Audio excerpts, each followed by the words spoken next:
Hello बच्चों। तो question देखते हैं कि arrange the following compounds in the increasing order of their reactivity towards SN1 reaction. यहाँ पे हमको 4 कंपाउंड्स दिए गए हैं। तो देखते हैं कि इन कंपाउंड्स में से सबसे ज़्यादा स्पीड में SN1 रिएक्शन कौन शो करेगा। तो इस क्वेश्चन को करने के लिए जो हमको की कॉन्सेप्ट की ज़रूरत है वो ये है कि हमको SN1 रिएक्शन का मैकेनिज्म पता रहना चाहिए। अब SN1 रिएक्शन क्या होता है? It is nucleophilic substitution reaction. अब न्यूक्लियोफिलिक सब्स्टिट्यूशन रिएक्शन में क्या होता है कि एक कंपाउंड रहता है जहाँ पे एक न्यूक्लियोफिलिक ग्रुप होता है। अब इसके ऊपर क्या होता है कि एक न्यूक्लियोफाइल अटैक करता है इस अल्काइल ग्रुप के ऊपर, और ये जो ऑलरेडी प्रेजेंट न्यूक्लियोफिलिक ग्रुप है वो लिविंग ग्रुप के जैसा उसको छोड़ के चला जाता है और यहाँ पे हमारा न्यू कंपाउंड फॉर्म हो जाता है। तो SN1 के केस में क्या होता है कि पहले ये जो हमारा अल्काइल हैलाइड है वो एक कार्बोकैटायन फॉर्म करेगा। अब ये जो कार्बोकैटायन है वो नए न्यूक्लियोफाइल के साथ रिएक्ट करके नया कंपाउंड फॉर्म करेगा। अब यहाँ पे जो हमारा इंटरमीडिएट बना वो एक कार्बोकैटायन बना। तो यानी कि अब इस केस में जो भी कंपाउंड सबसे ज़्यादा स्टेबल कार्बोकैटायन फॉर्म करेगा उसका SN1 रिएक्शन उतना ही स्पीड में होगा। यानी कि the rate of reaction depends on the stability of the carbocation.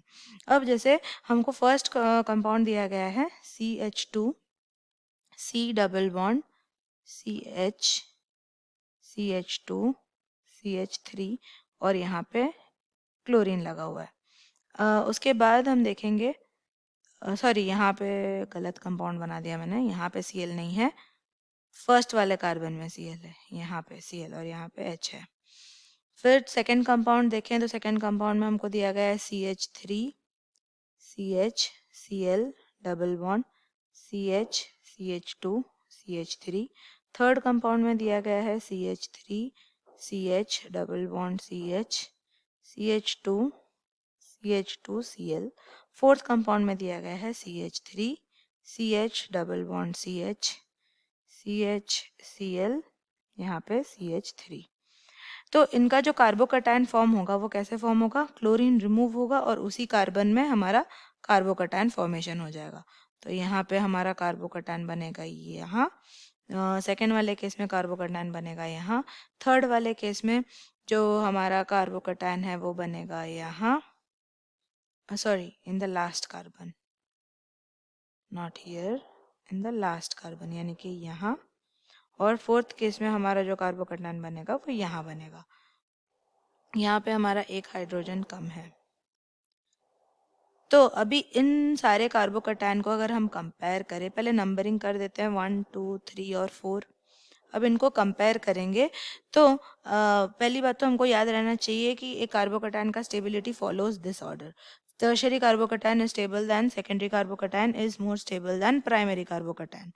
अब इन केस में अगर हम देखें तो फोर्थ वाले केस में देखेंगे तो ये कार्बोकैटायन जो है it is in conjugation with this double bond and it is a secondary carbocation, right. और अगर अभी हम फर्स्ट वाले केस में देखें, फर्स्ट वाले केस में भी जो कार्बोकैटायन है that is in conjugation with the double bond but it is a primary carbocation. तो 4 और 1 में अगर कंपेयर करें, फोर्थ वाले का स्टेबिलिटी ज्यादा है, फर्स्ट वाले का स्टेबिलिटी कम है। अब थर्ड वाले को देखें तो it is a primary carbocation और कोई भी कॉन्जुगेशन में वो नहीं है, राइट। लेकिन अगर सेकेंड वाले को देखें तो ये जो है ये एक विनाइलिक कार्बोकैटायन है, यानी कि उसी कार्बन में डबल बॉन्ड है और उसी कार्बन में ही प्लस है, तो इसलिए this is not stable at all. तो थर्ड और सेकेंड वाले को कंपेयर करें तो थर्ड वाला इज मोर स्टेबल और सेकेंड वाला इज द लीस्ट स्टेबल। अब हम बना सकते कि हमारा फोर्थ वाला सबसे ज़्यादा स्टेबल है, फर्स्ट वाला उससे कम थर्ड है और सबसे कम जो है वो सेकेंड वाला कंपाउंड है। तो यही है हमारा SN1 रिएक्शन का ऑर्डर। तो सबसे ज़्यादा सबसे कम स्पीड रहेगा SN1 रिएक्शन में वो है सेकेंड वाला कंपाउंड, और उससे ज़्यादा रहेगा थर्ड वाले कंपाउंड का, उससे ज़्यादा रहेगा फर्स्ट वाले कंपाउंड का, और सबसे ज़्यादा स्पीड रहेगा फोर्थ वाले कंपाउंड का। And this is the increasing order in which SN1 reaction is taking place in these compounds. I hope you understand the solution. Thank you.